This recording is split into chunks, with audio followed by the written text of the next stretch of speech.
So I'm gonna try some backwards engineering here. It works.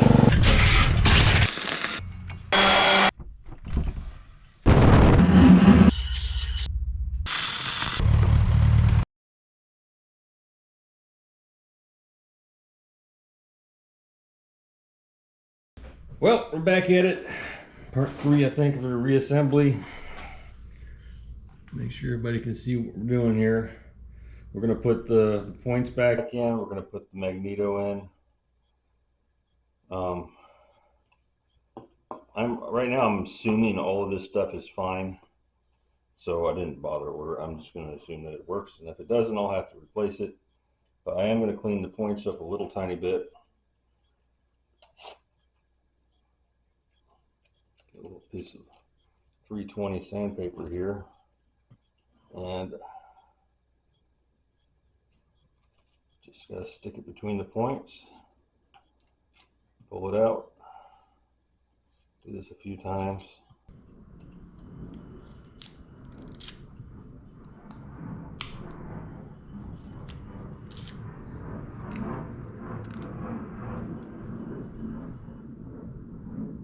That looks pretty clean. Okay, so let's tuck all this stuff back inside here. So there's a pivot pin right here. That goes in the bottom hole. Get all these wires in the right place.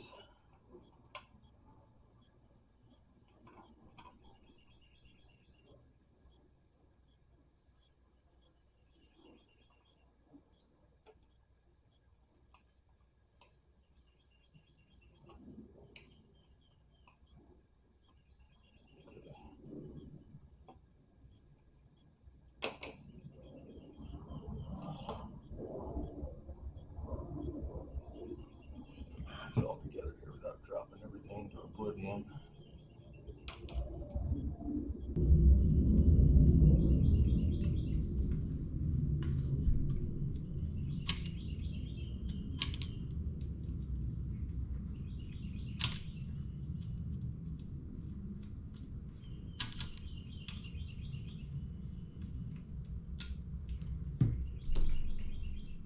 I have no idea. I guess I can tell actually by looking at the wear marks where the original screws are, where to set the timing, but I'll get it.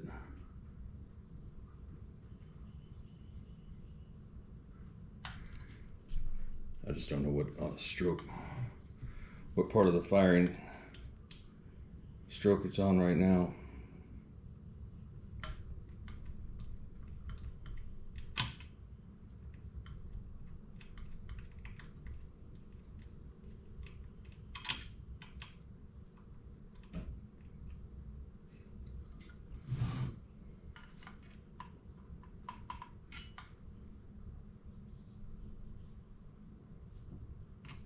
Right now we'll just get it together. I'll adjust the timing later.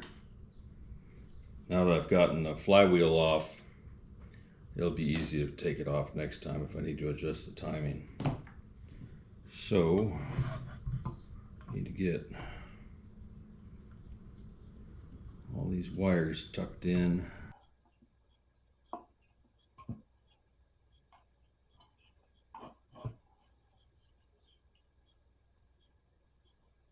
That looks like it's in the right spot.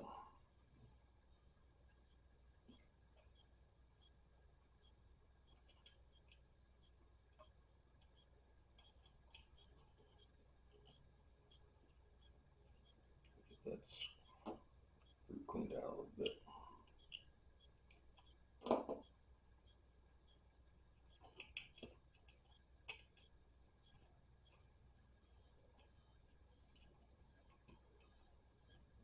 Not very adjustable on the magneto. Maybe the gap is preset and you don't need to ever adjust it. No idea. We'll find out when I drop the flywheel in there.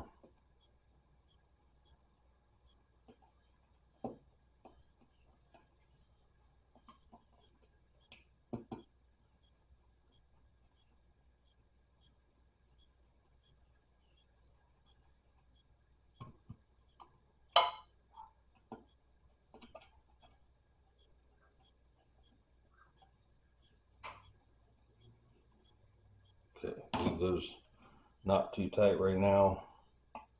I will snug these up just in case I'm lucky and it's sitting in the right spot.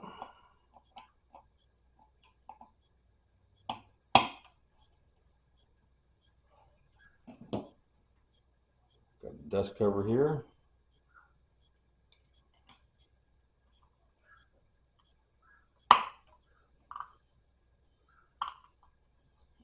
Should just pop in there.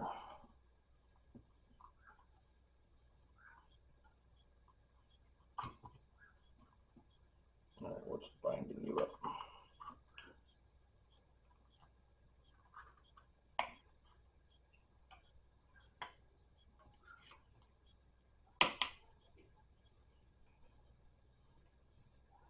I think you're supposed to put a drop of oil on that.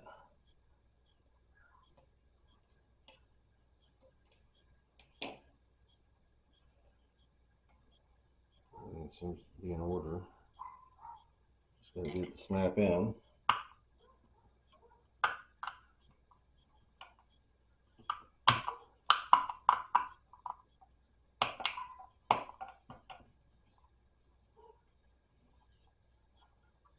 There we go, we're in. And before I put the flywheel on, we got a spring we need to.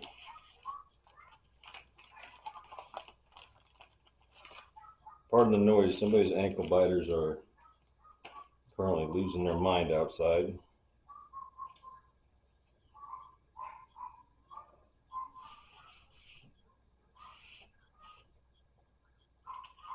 Okay, so here's the flywheel. These little pawls right here are designed to engage with the starter, the pull starter right here. And then, so their normal position when it's off is they're in and the spring holds them in. That way it's ready to start. Then centrifugal force, when it starts turning, pulls them out and they stay there so they don't interfere with the pull starter. Well, this one had a broken spring on it and I ordered some more. I couldn't find new ones. These are used. And a while ago I spent some time figuring out how to put it on there because you can't get these pins out. And believe me, I tried. I could not get them out. I got to the point where I was afraid I was going to crack this flywheel, so I stopped trying. And I did figure out a way to get it. It's tricky, and you almost think you're about to break the spring, but it can be done. Just gotta look at the configuration. It's supposed to be.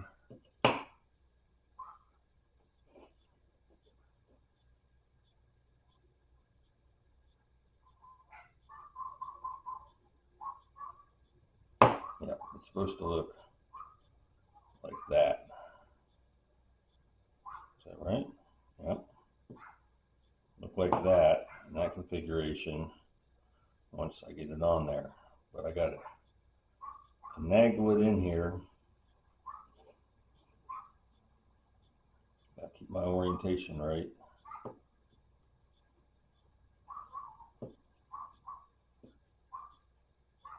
Just got to spin.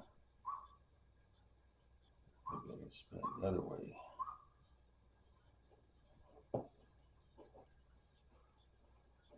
Let's zoom you guys in here. Zoom. Okay. Here's what I'm dealing with. I got to get this little spring sitting in like this one without breaking it.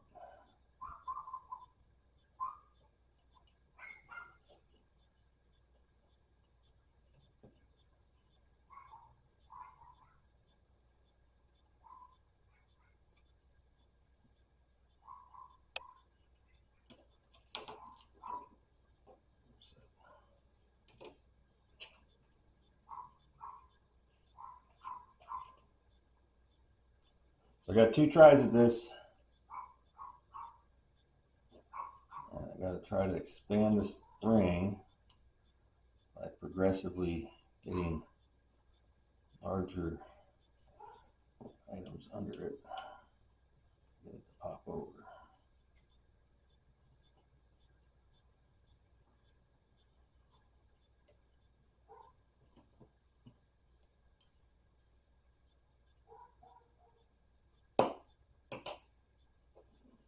I might have broke it, or no, it's just bound up with itself.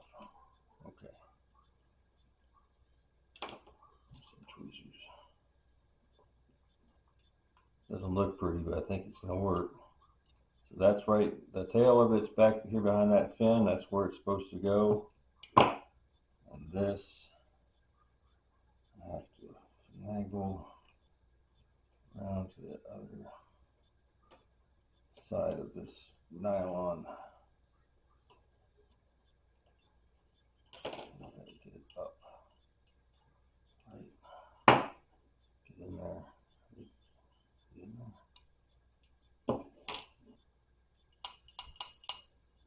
Yeah, that spring took a beating, but that's about the only way to get it in there. But it works. It's not pretty like the factory one, but I got a spare.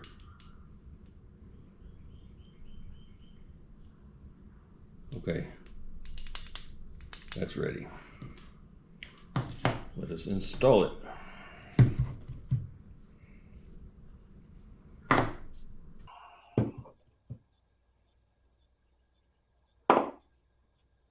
I'll need a wrench that size.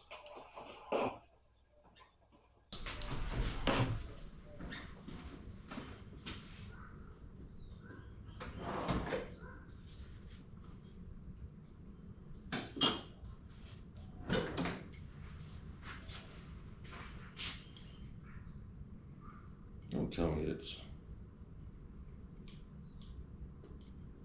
oh, good, it's not metric. Let's say something made in the USA in 1979 and 1980 better not be metric. Okay, got my washer. Zoom you guys back out so you're not all crowded in. Let's see. Now the key's already in there.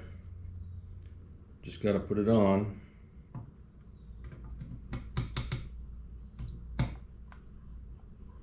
Easy enough. Now, I am curious what the gap is. Piece of cardboard, really thin cardboard, is what I've always used to gap these. I've never, and it's actually a little bit less. I'm gonna look it up. I don't have anything actually that tells me what that gap should be. So I'll include that with setting the timing once I have the carburetor part in the mail and I put that thing together. I want to get on there.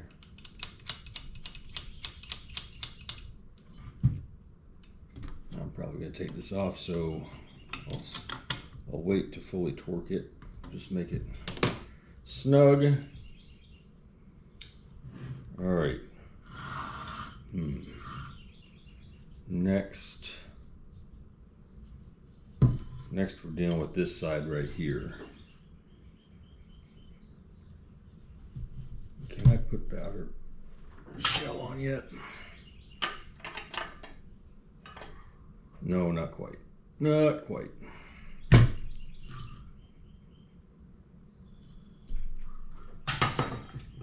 But there is one part that needs to get, I need to hang it in here right now. That's the trigger with the linkage for the carburetor. I need to get this in here before I get to the point where it's not going to go. And it goes just like that. Okay. And the off switch slides in right here. Make sure my spring is in there correctly. And what that does is it shorts out that wire that comes up from the points of the ignition.